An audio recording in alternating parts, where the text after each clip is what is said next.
এক সময় আমাদের পৃথিবীতে ডাইনোসরদের রাজত্ব ছিল।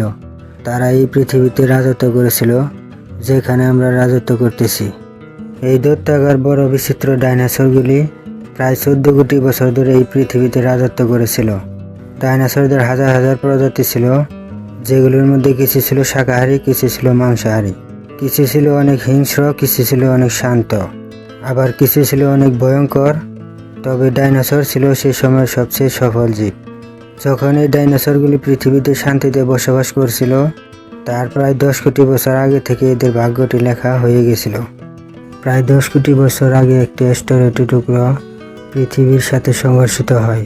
প্রায় 40 কিলোমিটার ব্যাসে 2 ট্রিলিয়ন মেট্রিক টন অ্যাস্টেরয়েডের খণ্ডটি পৃথিবী থেকে ডাইনোসরের অস্তিত্ব একেবারে শেষ করে দেয়। এটি ইতিহাসের জন্য বিরাট পরিবর্তন, তবে ডাইনোসরের জন্য খুব ভয়ঙ্কর ছিল। ফাইনালি ডাইনোসররা পৃথিবী থেকে একেবারে বিলুপ্তি হয়ে যায়। কিন্তু আরও এক ধরনের পৃথিবীতে প্রজাতি ছিল, তাদের জন্য ছিল প্রলয়টি অনেক লাভদায়ক, আর তারা ছিল ম্যামেজ বা স্তন্যপায়ী। এই স্তন্যপায়ী প্রাণীরা যেমন তেমন ভাবে তারা এই মহাপ্রলয়টি থেকে বেঁচে যায়। অত্যন্ত গরমে থেকে বাঁচার জন্য তারা মাটির গভীরতায় বাস করতে লাগিয়ে দেয়, আর বেঁচে থাকার জন্য তারা সব ধরনের খাবার খেতে শুরু করে দেয়। ডাইনোসর বিলুপ্তি হওয়ার শত শত বছর পর পৃথিবী আবার আগের অবস্থায় ফিরতে শুরু করে। মাটিতে আবার নতুন নতুন গাছ জন্মাতে শুরু করে, এবং এখন অবধি পৃথিবীতে যে 5% জীব বেঁচে ছিল, তারা হাজার হাজার বছরে ধীরে ধীরে বিকশিত হতে শুরু করে। রিসার্চের ফলে জানা গেছে আজ থেকে প্রায় 5.5 কোটি বছর আগে পৃথিবীতে এক নতুন ধরনের বাদুড়ের জীব আসে। এই জীবদের ধীরে ধীরে বুদ্ধির বিকাশ শুরু হয়, এবং ধীরে ধীরে পৃথিবীতে এমন ধরনের জীব আসতে শুরু হয় যারা 4 পায়ে নয় বরং 2 পায়ে পৃথিবীতে হাঁটতে পারত। আজ থেকে প্রায় 3 কোটি বছর আগে বড় বড় জঙ্গলে নিজের রূপ পায়। তারপর জঙ্গলে নতুন নতুন গাছ জন্ম নিতে শুরু করে, এবং পৃথিবীতে নতুন ধরনের প্রজাতি আসতে শুরু করে যারা গভীর জঙ্গল এবং খোলা ময়দানে থাকতে সক্ষম ছিল। এইগুলোর মধ্যে অন্য অন্য জীবকে খেতে পারে। এই ধরনের জীব বিকশিত হতে শুরু হয়। আজ থেকে প্রায় 1 কোটি বছর আগে পৃথিবী এমন রূপ নিতে শুরু করে যে রূপটিকে আজকে আমরা দেখতে পারছি। পৃথিবীর পরিবেশ প্রায় আজকের মতো হয়ে গেছিল। সমগ্র বিশ্বে যতগুলি মহাদ্বীপ রয়েছে সেগুলি প্রায় আজকের মতো রূপ পেয়ে গেছিল। এবং আফ্রিকার পূর্ব দিকে রিসার্চের ফলে জানা গেছে সে সময় এই জঙ্গলে ড্রাগিয়েটা বসবাস করত, যারা হচ্ছে আমাদের অনেক দূরের পূর্বপুরুষ। এরা মূলত গাছে থাকতো ও ফলমূল খেয়ে বাঁচত।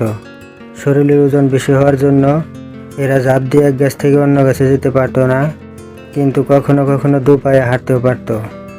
এবং ড্রাগিয়েটা পরিবেশের সাথে নিজেদেরকেও পরিবর্তন করে নেয় ও ধীরে ধীরে চিম্পাঞ্জি এবং গরিলাতে পরিণত হয়ে যায়। তখন থেকে ধীরে ধীরে তাদের রূপ মানুষের মতো পেতে শুরু হয়। সমগ্র আফ্রিকা মহাদ্বীপটিতে এ ধরনের প্রাণী তখন বসবাস করত। যেহেতু বৃষ্টি বন্ধ হয়ে গেছিল, তাই এখানকার জঙ্গলগুলি তো মারা গেছিল, আর তাই সবচেয়ে বড় প্রভাব পড়েছিল এই জীবগুলিরই উপরেই। খাবার দাবারের সমস্যা অনেক বেড়ে যায়, তাই এরা গাছে থেকে নেমে মাটিতে এসে নিজেদের খাবারের সন্ধানে বেরিয়ে যায়। এদেরকেই বলা হয় আমাদের পূর্বপুরুষ, যারা সবার প্রথমে মাটিতে পা রেখেছিল। মস্তিষ্কের আকৃতি অনেক ছোট ছিল ও শরীরটি লম্বায় ছিল প্রায় 4 ফিট। অনেক হাজার হাজার বছর বিকাশক্রমে হাঁটতে হাঁটতে এরা 2টি পায়ে এক জায়গা থেকে অন্য জায়গায় যেতে শুরু করে, এবং এদের মস্তিষ্ক ধীরে ধীরে বৃদ্ধি পেতে শুরু হয়। এখন এরা সোজা হয়ে দাঁড়িয়ে দূর দূর অব্দি নজর রাখতে পারত। সময়ের সাথে সাথে বিকাশ প্রক্রিয়া চলতে থাকে ও আমাদের পূর্বপুরুষ ধীরে ধীরে বিকশিত হতে শুরু হয়। আজ থেকে প্রায় 23 লক্ষ বছর আগে আমাদের পূর্বপুরুষের মস্তিষ্ক অনেক বড় হয়ে গেছিল ও তারা অনেক বুদ্ধিমানও হয়ে গেছিল। আর এরাই সর্বপ্রথমে পাথরকে হাতিয়ার হিসেবে ব্যবহার করে অন্য সব জীবদের শিকার করত। এই হাতিয়ারের মাধ্যমে তারা অনেক ধরনের কাজ করতে পারত, যেগুলি এর আগে কেউ কখনো করেনি। পাথরের ব্যবহারের ফলে হাতের আঙ্গুলগুলি মজবুত হতে শুরু করে ও ধীরে ধীরে আরও ভালোভাবে আঙ্গুলগুলি ব্যবহার করতে শিখে যায়।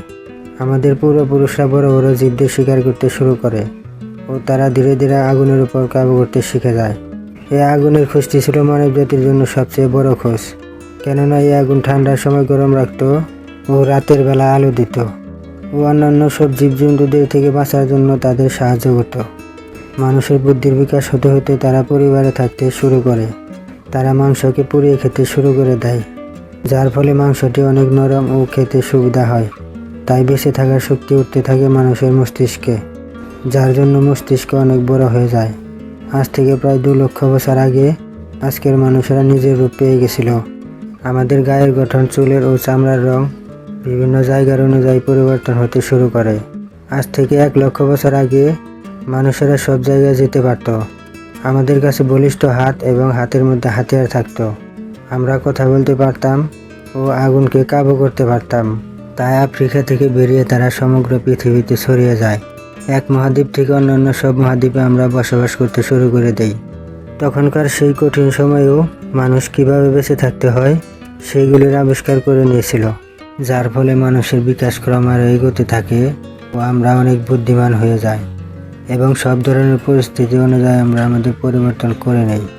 সারা দুনিয়াতে আমরা আমাদের বস্তি বানিয়ে নেই এবং আমরা মানুষেরা বেঁচে থাকার জন্য চাষবাস করতে শুরু করে দেই ও অন্য সব জীবজন্তুদের পোষ মানিয়ে নিজেদের জন্য ব্যবহার করতে শিখে যায়। এরপর আমরা ছোট ছোট গ্রাম এবং শহর বানাতে শুরু করে দিই ও আমরা বিজ্ঞান এবং গণিতের ব্যবহারও শিখে যাই, যার জন্য আমরা ভবিষ্যতে এগোনোর জন্য শক্তি ও বুদ্ধি পাই। এটি হচ্ছে আমাদের সময়। আজকে মানুষ পুরোপুরি বিকশিত হয়ে গেছে। আজকে জানি আমরা কারা, কোথা থেকে এসেছি এবং আমাদের ভবিষ্যৎ কী হতে চলেছে। তবে এটা তো শুধুমাত্র শুরু। এখনও আমাদের যাত্রা শেষ হয়নি, বরং আমাদের যাত্রা এই তো শুরু। ভবিষ্যতে আমাদের আরও অনেক দূরে যাবার আছে। সামনে আসা সমস্ত ধরনের বাধা বিপত্তির সাথে মোকাবেলা করার আছে।